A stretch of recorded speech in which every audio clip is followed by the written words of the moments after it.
Vuonna 2008 rakastuin suhun ensisilmäyksellä. En voi päästä susta irti vaikka haluan. Sä oot niin koukuttava, en mä sitä kiellä. Mutta oot muuttunut niin paljon näinä vuosina. En tiedä jaksanko mä kauaa enää. Sussa on niin paljon ärsyttäviä puolia. Joskus tekis mieli sua turpaan vetää. Oh Facebook, niin paska mut niin hyvä Facebook.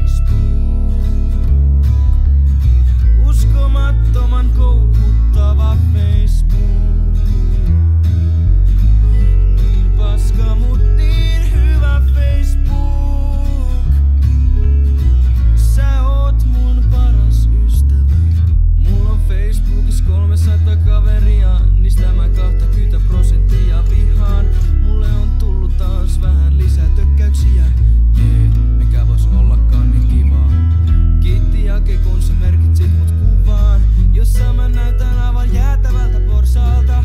Poistan merkinän ja ilmoitukset tavaan. Ei vois enempää näyttää turhalta. 256 pelipyyntöä. Kuka näitä ihan oikeasti lähettää? Mun täytyy sille yksi juttu kertoa. Ei ketään vois oikeesti kiinnostaa vähempää Facebook. Niin paska mut niin hyvä Facebook. Uskomattoman koukuttava Facebook. Niin paska mut niin hyvä Facebook.